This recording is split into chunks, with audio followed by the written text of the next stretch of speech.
अभी आपको बराह रास्त मॉडल टाउन लिए चलेंगे, जहां मुस्लिम लीग नून पंजाब की तर्जुमान अज़मा बुखारी प्रेस कॉन्फ्रेंस कर रही हैं। तो ये है कि असलम इकबाल साहब को मैं पहले, जो उनके हलके में बैनर इस वक्त लगे हुए हैं स्पीड ब्रेकर बनाने के, और उस पर शुक्रिया अदा किया है उनके हलके की आवाम ने, मैं भी उनको खराज तहसीन पेश करना चाहती हूँ कि नए पाकिस्तान में इनकी कारकर्दगी स्पीड ब्रेकर ही हो सकते हैं। इससे ज़्यादा ना इनकी कारकर्दगी है ना हो सकती है। और दूसरा, मुझे तो ये मैं इसकी इन तहकीकात की जो है वो गुजारिश करूँगी आला हुकाम से कि चेक करें।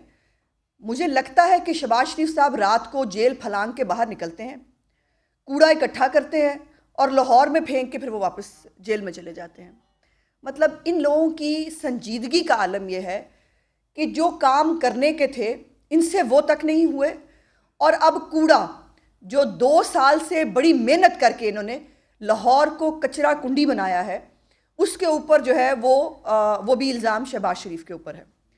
कल 2-3 बातें उन्होंने कॉन्ट्रैक्ट के हवाले से की, जो LWMC का कॉन्ट्रैक्ट है उसके हवाले से बात की। मेरे पास ये डॉक्यूमेंट्स मौजूद हैं सब। ये बोर्ड ऑफ डायरेक्टर्स की वो मीटिंग जिसके अंदर LWMC के कॉन्ट्रैक्ट के ऊपर जो है वो गौर व खौज किया गया, और ये भी बता दूं नदीम बाबर साहब उसके मेंबर थे इस बोर्ड के। और उसके बाद उस बोर्ड ने जो बिड्स आई, ये भी अजीब बात है कि असलम इकबाल साहब अभी तक 1990 की दिहाई में रहते हैं। कूड़ा उठाना बेसिकली लोकल गवर्नमेंट का काम होता है, और आते ही पहला शब खून इन्होंने लोकल गवर्नमेंट पे मारा, और आज तक हिम्मत नहीं हुई इनकी कि ये लोकल बॉडीज़ का इलेक्शन करा सकें। और उसके बाद ये जो कूड़ा उठाने की सारी मुहिम है, 3 मुख्तलिफ डेडलाइंस इन्होंने कूड़ा उठाने के हवाले से दी। बार बार असलम इकबाल साहब 1990 और 80 को याद करते रहे, लेकिन इनका प्रॉब्लम यह है कि ये इतने अकल के धनी हैं कि इनको ना हकायक से कोई लेना देना होता है, ना इनके पास तजर्बा नाम की कोई चीज़ है। उनके लिए गुजारिश है कि 1990 में लाहौर को 10 किलोमीटर की जो है तकरीबन पर फैला था, और उसकी आबादी तकरीबन को 40 लाख के करीब थी। आज लाहौर की आबादी 1 करोड़ 10 लाख है, और तकरीबन को 40-50 किलोमीटर के ऊपर ये फैल चुका है। लेकिन ये अभी तक 1990 में रहते हैं। इनको 1990 में वो रेडियो के ऊपर और वो बैलगाड़ियों के ऊपर कूड़ा उठाने का शौक है। मैं इनको कहना चाहती हूँ, करें। आप अगर कूड़ा जो उस वक़्त चंद करोड़ रुपए में, और ये कहते हैं कूड़ा उठाया जा सकता है, मैं इनको चैलेंज करती हूँ कि LWMC आपने बंद करा दी। आपने जो तमाम इंटरनेशनल इदारे यहाँ मौजूद थे जिनको बड़ी मेहनत के साथ यहाँ लाया गया था, मैं डिटेल उसकी बताऊंगी आपको, उनको यहाँ सर जलीलो ख्वार करके निकाला गया। और आज आप ना करें अरबों की सफाई, आप करोड़ों में कर दें, करके दिखाएं। मैं आपको चैलेंज करती हूँ कि आप वो करोड़ों में जो आप सफाई कर सकते हैं वो फिर कर देना, करके दिखा दें वो कैसे होती है। ये मैंने आपको एक बात करना आसान होता है, काम इंसान का बोलता है। ये जो बिड्स आई थी, ये मेरे पास वो लेटर मौजूद है और ऑफिशियल लेटर मौजूद है।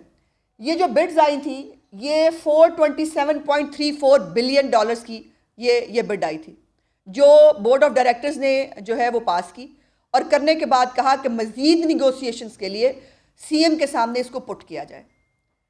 CM के सामने ये पुट किया गया, और पुट करने के बाद इसके अंदर $100 बिलियन से ज़्यादा की बचत कराई गई। शहबाज शरीफ साहब ने उनकी टर्किश, जो आपको मालूम है कंपनी अल बुराक के साथ ये मुआहदा हुआ था, और उनके साथ निगोशिएट करके उनसे $100 बिलियन का जो कट है वो लिया गया, और उनसे इसके ऊपर निगोशिएट करके पाकिस्तान की आवाम के टैक्स पेयर के पैसे बचाए गए।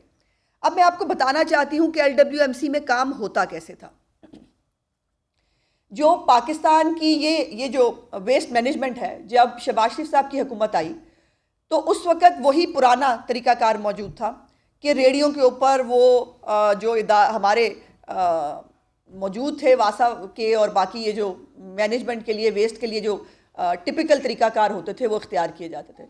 शहबाज शरीफ साहब ने बाहर से इंटरनेशनल माहिरीन को बुलाया, माहिरीन को बुलाकर जो एक मॉडर्न तरीक़ाकार है, जो किसी एक पढ़े लिखे और एक तरक्की याफ्ता मुल्क के अंदर जो तरीक़ाकार सफाई का होना चाहिए, उसके हवाले से उन्होंने वो सफाई के माहिरीन की तजावीज़ ली और वो मशीनों के साथ, वो ब्रशेस के साथ, वो सड़कों को धोना और ये करना, ये बड़ी मेहनत के साथ ये काम किया गया। लेकिन उन्होंने एज़ यूजुअल बड़ी मेहनत के साथ इसको तबाह किया। और बुक्स क्या था? बुक्स शहबाज शरीफ, क्योंकि वो शहबाज शरीफ की लाइवी कंपनी थी, इसलिए जिस तरह इन्होंने सी पैक को तबाह बर्बाद किया, सी पैक के ऊपर इन्होंने जो हुकूमत में आने से पहले बयानात देते रहे, उसके बाद जो हुकूमत में आने के बाद इनकी कारकर्दगी थी, सी पैक अमलन पाकिस्तान से रोल बैक हो चुका है। उसके बाद ये जो टर्किश कंपनियां जो यहाँ पर काम कर रही थी, अल बुराक ने बहुत अच्छा काम किया, ये मैं नहीं कहती, ये लाहौर की आवाम कहती है। और लाहौर की जो तस्वीरें हैं जो पुराने पाकिस्तान की और नए पाकिस्तान की, उसका तकाबली जायज़ा चीख चीख कर कहता है कि कितना अच्छा और सोफिस्टिकेटेड काम होता था। इन्होंने किया ये कि आते ही वही बुक्स शहबाज शरीफ, वो आपको पता ना 56 कंपनियों से बात शुरू हुई थी और वो गंदे नाले से होती होती अब वो जो है वो आमदन से ज़्यादा सांसों पे है और शहबाज शरीफ साहब जो है वो इस वक्त जेल में है। इन्होंने ये आते ही शहबाज शरीफ साहब हमेशा